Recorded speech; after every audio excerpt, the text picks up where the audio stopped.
Imagine a world where strength is not just a physical trait, but the very essence of existence.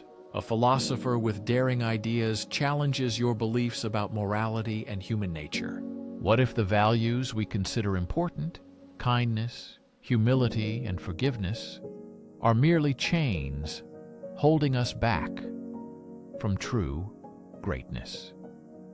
Friedrich Nietzsche believed exactly that. Today, we delve into the core of his controversial philosophy to answer the question, why did Nietzsche hate weakness? Stay with us. The final revelation will change your perception of the world. At the heart of Nietzsche's philosophy lies a deep contempt for weakness, not only in others, but in oneself. But what did he mean by weakness? According to Nietzsche, most people accept weakness because it is easier than striving for greatness. Weakness is a mindset, a refusal to face life's challenges. Friedrich Nietzsche criticized human society for its values, which he considered limiting human potential and fostering weakness instead of strength. He introduced the concept of slave morality to describe the values promoted by society and religion, which exalt obedience, humility, and self-sacrifice. According to Nietzsche, these qualities are merely ways to cope with powerlessness, exhibited by those unable to change their fate. Slave morality arose from resentment and a sense of powerlessness before the strong, who were portrayed as evil, while weakness was portrayed as virtue. Nietzsche believed that many modern values were formed precisely from this feeling of resentment and the desire to justify one's weakness. We often praise the victim status and condemn ambition as arrogance, forgetting that this hinders personal development and goal achievement. Nietzsche warned that such a mindset is dangerous because it prevents the manifestation of the will to power, the driving force behind all human achievements. By will to power, Nietzsche meant not domination over others, but self-improvement and overcoming one's own limitations. He saw life as a constant striving for development, which is impossible without rejecting slave values and embracing one's own strength. To understand Nietzsche's critique means to realize that human potential requires courage and the willingness to reject society-imposed limitations. Life is a constant struggle, a dance between chaos and order, between destruction and creation. For him, the greatest individuals are those who embrace this struggle. They take the raw material of existence and transform it into something extraordinary. Weakness is the refusal to engage in the struggle, retreating into comfort, conformity, and self-pity. Let's pause and reflect. Have you ever felt the pull of these two forces? The desire to rise above circumstances, or the temptation to succumb to fear and doubt? The challenge life throws at us is clear. Will you give in to weakness or accept the challenge of existence to become stronger?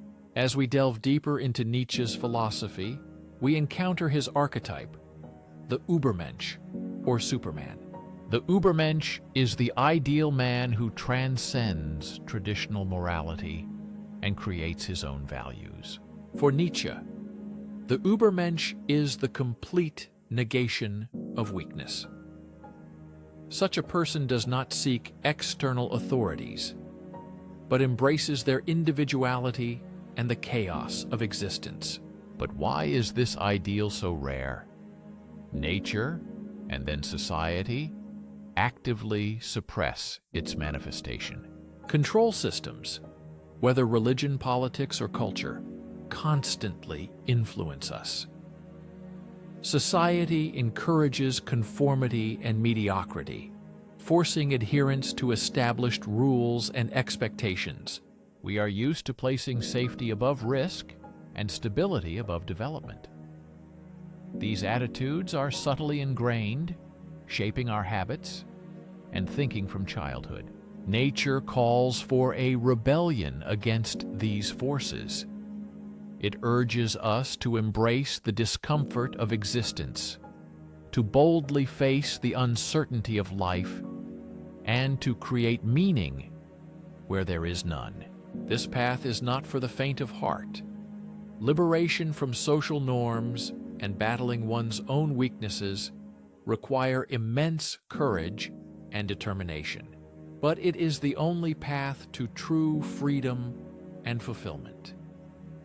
It is known that what does not kill us makes us stronger.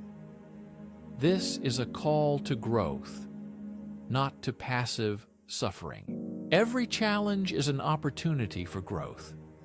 Nature despises weakness, and before us stands the main question. Are we ready to confront our inner abyss? Do we have the courage to challenge imposed values and create a life full of meaning and strength? Or will we remain prisoners of habits and fears?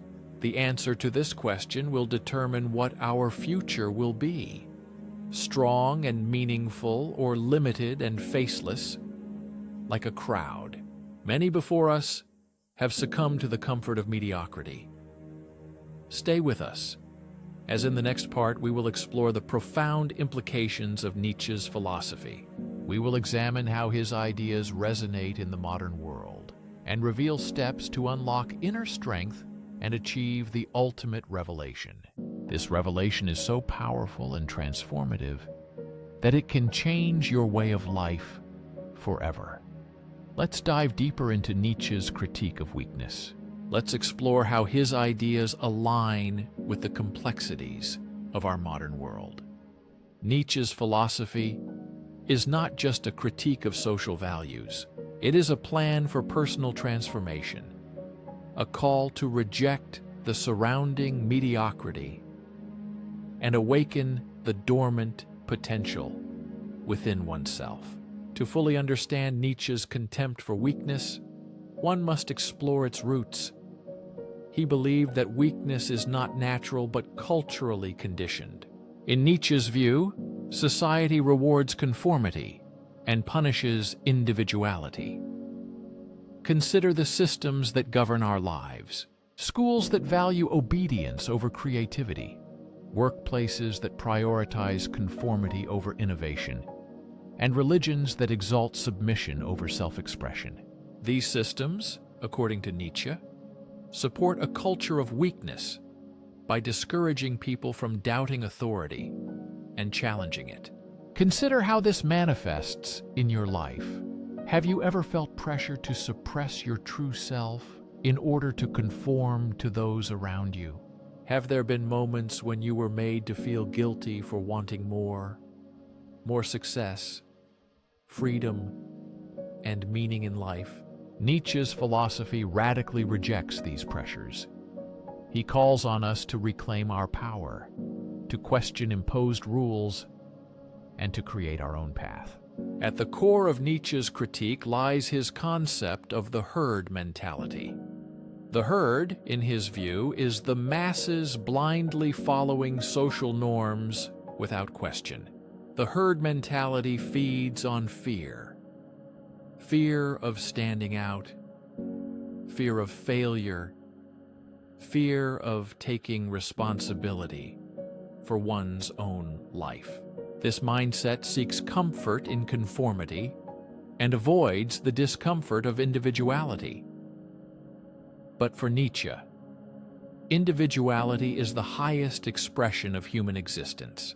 For him, the greatest tragedy is not failure, but a life not truly lived, a life where risks are avoided and desires suppressed. Nietzsche asserted that the individual must always struggle not to be consumed by the tribe. The attempt to stand out often leads to loneliness and fear. There is no price too high for the privilege of truly owning oneself. Let us pause and consider how often we sacrifice individuality for acceptance. How often do we choose comfort over authenticity? Nature demands courage. It is difficult, but necessary. Will you dare to embrace your uniqueness, even if it means being alone? For nature, this challenge is the essence of human existence. It is the readiness to face life's uncertainty, accept chaos, and create meaning in a world that offers none. This is the path of the Übermensch, the superhuman who rises above herd mentality and lives by his own rules. But how to begin this journey?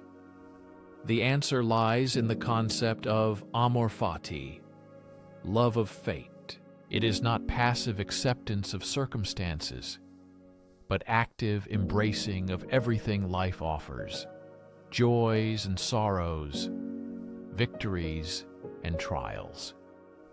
To love fate means to see every experience as a chance for growth. Every trial is an opportunity to test your strength. Imagine looking at your life through the prism of amor fati, accepting and loving everything that happens. Instead of hating your difficulties, you see in them the fire that forges your character. Instead of fearing failure, you accept it as a step toward success. This mindset and belief in it are the key to unlocking your potential. But embracing amor fati is easier said than done, as it requires a change in perspective. You need to let go of resentment, stop blaming others for your circumstances, and take full responsibility for your life. The philosophy of nature demands courage and resilience. It is not for the faint-hearted. It requires unwavering determination and a drive for self-improvement. But the rewards are great. To live as a superhuman means to feel life in all its fullness. It means finding joy in struggle, meaning in chaos, and strength in the face of adversity. To truly live your own life is the true calling. Continuing on our path, let's explore how Nietzsche's ideas can help in the modern world, where social networks encourage conformity and individuality is often punished. How can we rise above herd mentality and develop the strength to accept our fate and live by our own rules? This is the challenge of our time. In a world that often seems chaotic and unpredictable, we will answer important questions in the next part. Stay with us to learn more about this. The revelations we are about to unveil may change your perception of yourself and your place in the world. Remember, the final revelation is yet to come. This truth is so profound that it will challenge everything you knew about life and strength. Now let's connect Nietzsche's philosophy with the present. Nowadays, the tension between individuality and conformity is more palpable than ever. Mass culture and global interconnectedness amplify this tension. In Nietzsche's time, the herd was represented by strict social norms and the unshakable power of organized religion. Consider how social networks promote conformity through algorithms that reward popular opinions and suppress dissent. Reflect on how often we filter our thoughts and emotions to fit into carefully curated images created online. The modern herd mentality is reflected in how we present ourselves online. It is an updated version of the same forces Nietzsche criticized. Nietzsche argued that social networks amplify our weaknesses by encouraging superficial interaction instead of deep thinking. Popularity over authenticity. Every like, share, and retweet reinforces herd values, shaping our behavior and making us seek validation from others. But Nietzsche's philosophy offers a way out. reclaim authenticity, resist the urge to conform, and build a life that reflects the true self. Imagine what it means to live authentically in the digital age. It is not a rejection of technology or society, but using them to express your individuality. It is important to ask yourself, am I posting this because it aligns with my values, or just to gain approval from others?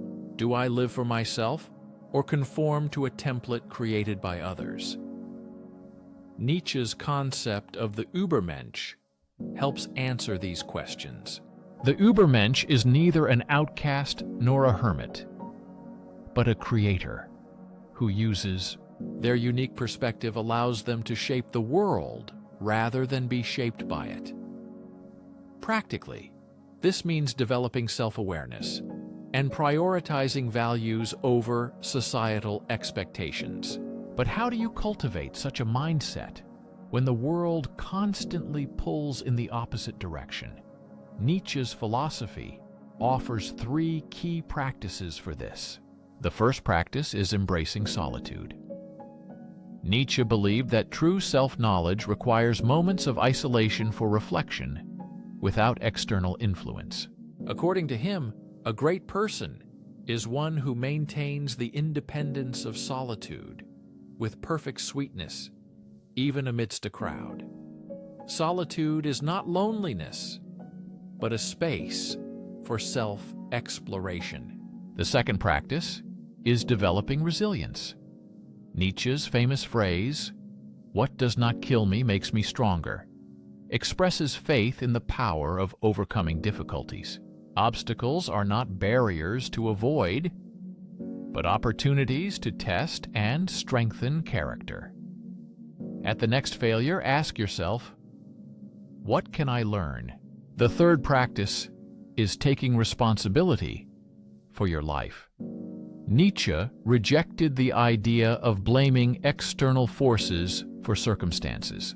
He believed that true strength comes from taking responsibility for one's actions and choices, which allows one to shape their own destiny. Your choices shape your destiny.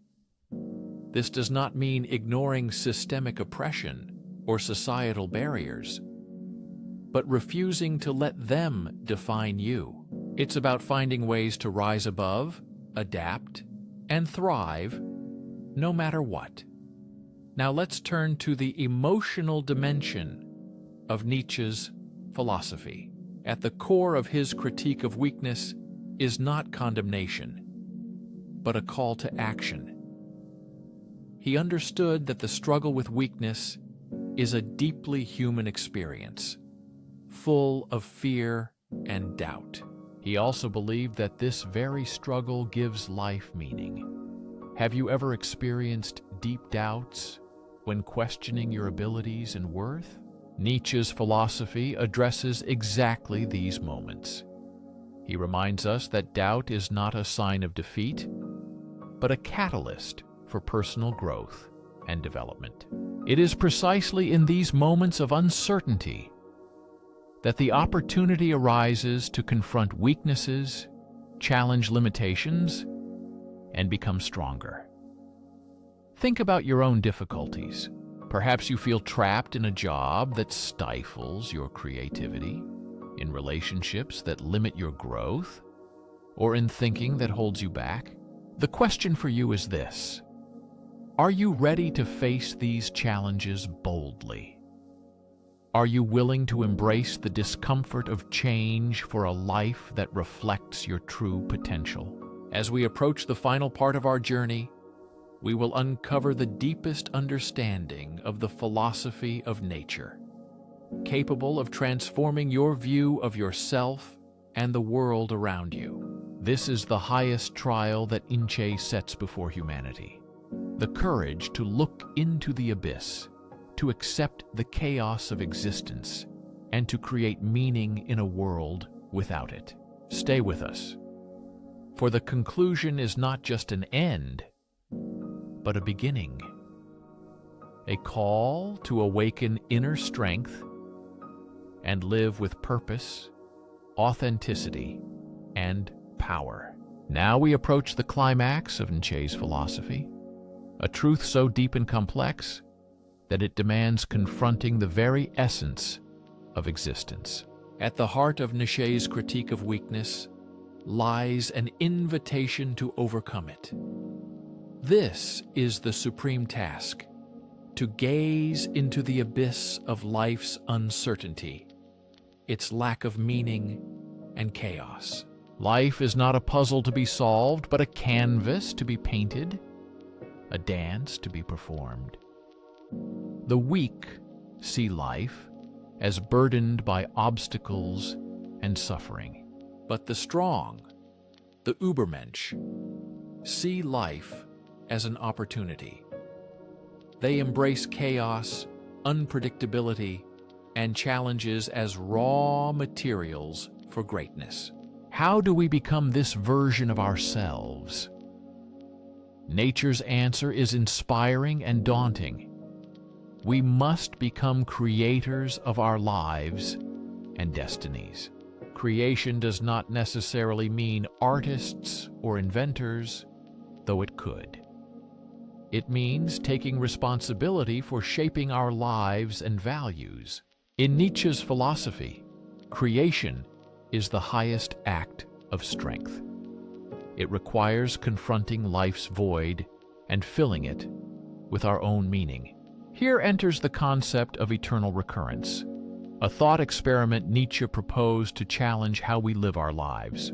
Nietzsche said to imagine living your life over and over again exactly as it is for all eternity. Every choice, every action, repeated endlessly. Imagine that your life will repeat infinitely. How would your attitude towards each moment change? Would you accept this knowledge, realizing the eternity of every moment, or would fear and regret paralyze you? Would you retreat, afraid of the endless repetition of mistakes and missed opportunities?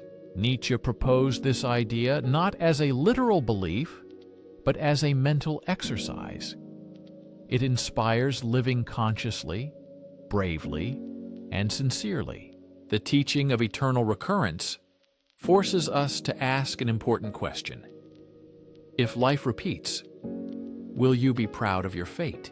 Think about your life. Does it align with your deepest values and aspirations? Do you face challenges or avoid them out of fear? Nietzsche's philosophy invites us to see life not as a trial, but as a masterpiece created by our decisions, struggles, and victories.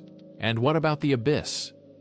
Nietzsche warned, if you gaze long into the abyss gazes also into you. It is a challenge to confront life's uncertainty. The abyss is emptiness, the absence of inherent meaning in the universe. For many, this realization becomes a source of fear and anxiety. For Nietzsche, the absence of meaning is liberation, not a curse. It is a gift that grants freedom to create one's own meaning and live authentically. And argues that we must embrace this freedom and reject comforting illusions of external authority, be it religion, traditions, or social expectations. It is important to take responsibility for your life. It is not easy. You must face fears, doubts, and weaknesses with unwavering honesty. This path is the only one to true strength and fulfillment. At the end of our exploration, let us recall the lessons N offers. For him, weakness is not an innate trait, but a choice. Comfort instead of growth. Conformity instead of individuality. Passivity instead of action. Strength, on the contrary, is the courage to face life's challenges, to accept chaos, and to create meaning where there is none. This path is not for the faint-hearted. It demands resilience, self-reflection, and an unwavering pursuit of self-improvement. The rewards are great. To live as an Übermensch means to experience life in all its fullness and find joy in struggle. So, to create a legacy that reflects your true self, I leave you a challenge. Are you ready to look into the abyss and embrace the chaos of existence? Will you accept the challenge and create your own meaning in life, or retreat into the comfort of weakness, allowing society to control your destiny? The choice is yours alone. Remember Nietzsche's words: become who you are. Great deeds are achieved not by avoiding difficulties, but by accepting and overcoming them. The path to greatness is not in seeking comfort, but in creating meaning. Not in following the crowd, but in forging your own path. Thank you for joining us on this journey through Nietzsche's deep and provocative philosophy. Now take a moment and reflect. Share your thoughts. How will you respond to Nietzsche's call to strength? How will you rise above the crowd and create your unique life? The journey begins right now, and it is worth it. Thank you for your attention and support along the way.